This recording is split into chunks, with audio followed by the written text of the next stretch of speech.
Baik, segera kita mulai ke modul atau sesi yang kedua, yaitu mengenal dan menguasai penggunaan peralatan dan bahan baku.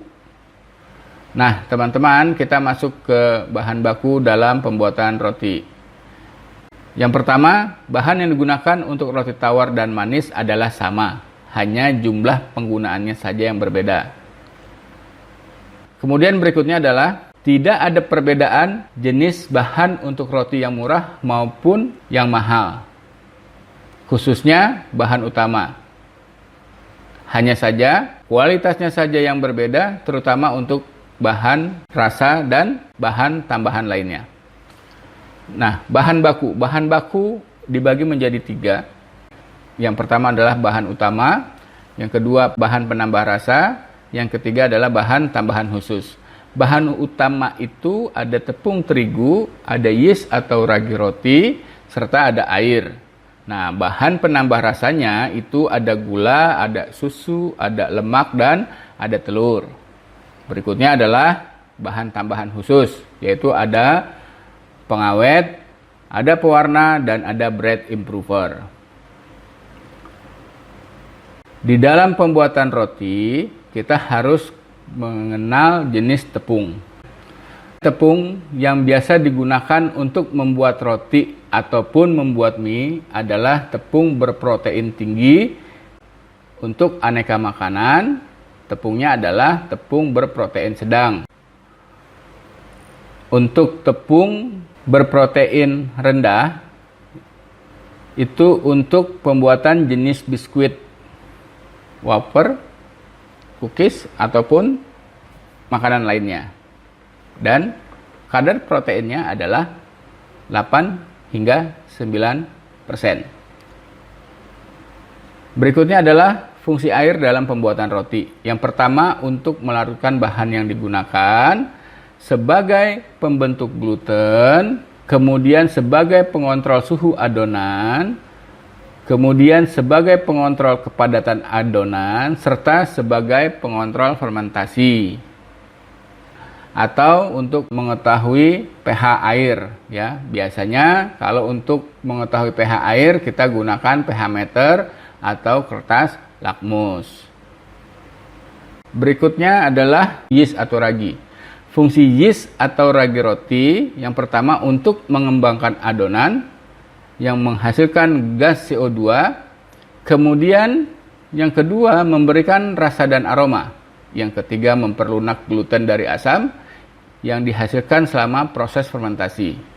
Nah, teman-teman, untuk teman-teman ketahui jenis yeast atau ragi roti dalam pembuatan roti itu ada 3, yaitu ada instant yeast, ada active dry yeast, kemudian ada wet compressed yeast. Ya. Nah, saya sarankan teman-teman apabila teman-teman ingin membuat roti, maka ragi roti atau yeast yang teman-teman gunakan adalah instant yeast. Kenapa? Karena jenis instant yeast ini mudah didapatkan di warung-warung sekitar kita. Ya, kemudian mudah cara penggunaannya. Itu ya, teman-teman ya. Berikutnya adalah bahan penambah rasa. Bahan penambah rasa dalam pembuatan roti, fungsi gula dalam pembuatan roti adalah 1. Sebagai sumber energi bagi yeast. Kemudian yang kedua memberikan rasa manis pada roti. Yang ketiga memberikan warna. Itu biasanya didapat dari proses karamelisasi pada saat proses pembakaran berlangsung. Ya. Yang keempat adalah melembutkan gluten. Yang kelima menahan keempukan roti lebih lama. Dan yang keenam memperpanjang masa simpan roti. Nah, teman-teman, ternyata gula juga bisa dijadikan sebagai bahan pengawet alami. Ya, tetapi dengan penggunaan yang sesuai dengan standar resep. Nah, berikutnya garam. Fungsi garam dalam pembuatan roti adalah untuk memberikan rasa gurih pada roti, kemudian menambah kelihatan gluten atau kekenyalan gluten, dan mengatur serta mengontrol fermentasi dan memutihkan daging roti. Itu fungsi garam. Berikutnya, bahan penambah rasa lainnya adalah lemak atau shortening. Teman-teman boleh membuat roti dengan menggunakan shortening, boleh membuat roti dengan menggunakan mentega, boleh membuat roti dengan menggunakan margarin, gitu ya. Nah, fungsi dari lemak atau shortening itu sendiri adalah yang pertama sebagai pelumas untuk pengembangan sel dan memperbaiki tekstur. Yang kedua adalah mempermudah proses pemotongan roti. Yang ketiga, memberikan kelembutan pada serat roti. Yang keempat, memperpanjang masa simpan roti. Berikutnya adalah telur sebagai bahan penambah rasa.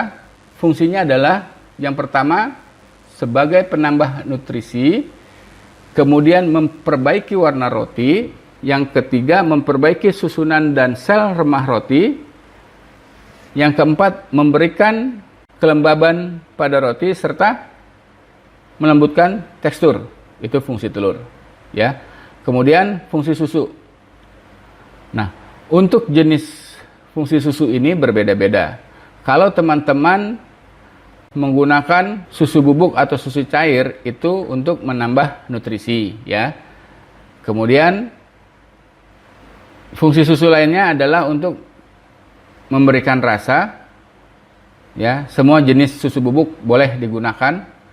Kemudian untuk memberikan aroma, jadi kalau teman-teman aroma rotinya mau dibuat lebih kuat atau lebih strong, maka teman-teman gunakan susu cair, khususnya yang full cream. Untuk menambah volume, teman-teman bisa gunakan susu skim. Kemudian untuk memberikan warna pada kulit atau laktos.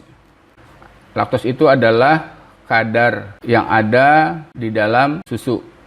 Jelas ya teman-teman ya, jadi jenis susunya apa saja boleh digunakan. Kemudian fungsi susu berikutnya memperkuat gluten, kemudian penambah daya serap air dan memperbaiki serat roti.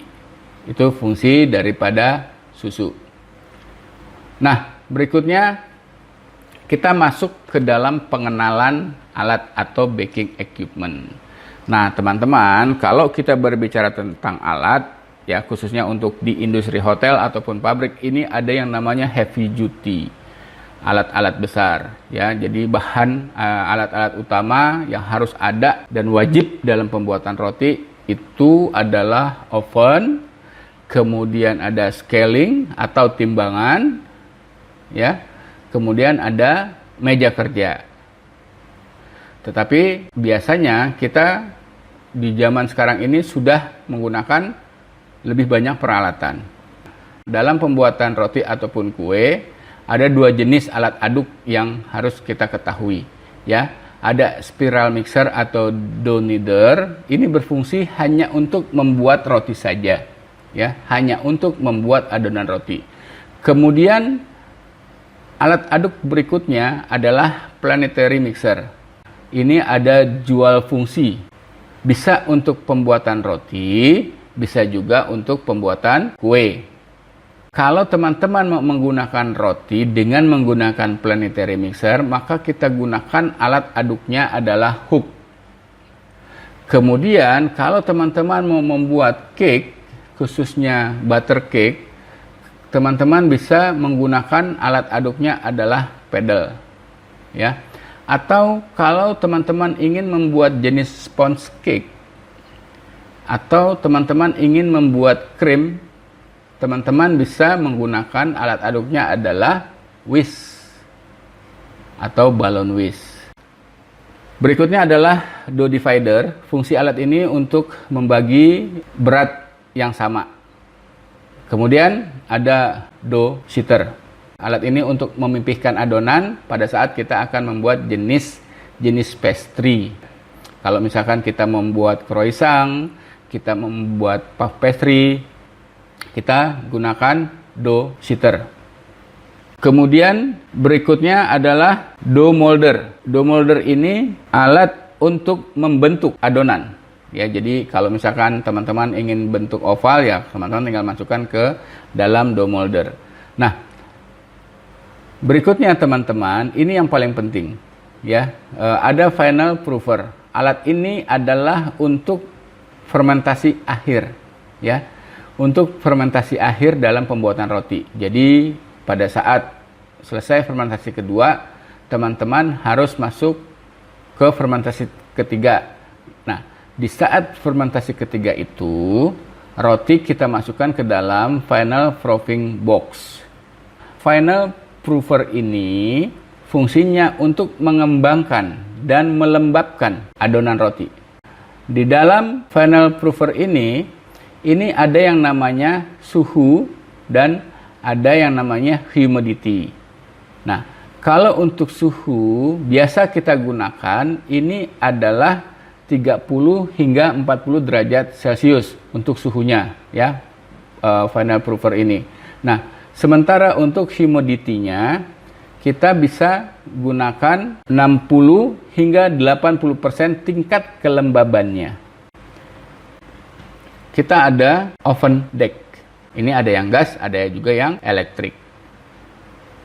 Berikutnya adalah utensil, ya. Jadi teman-teman harus memiliki timbangan. Timbangan ada yang manual, ada yang elektrik. Kemudian ada gelas ukur, kemudian ada rolling pin untuk memipihkan adonan, kemudian ada dough cutter, kemudian ada cetakan-cetakan untuk membuat roti, serta ada loyang. Gitu ya teman-teman. Artinya kita sudah paham tentang kegunaan bahan, peralatan yang akan kita gunakan dalam pembuatan roti dan kue. Sampai jumpa di video berikutnya. Terima kasih.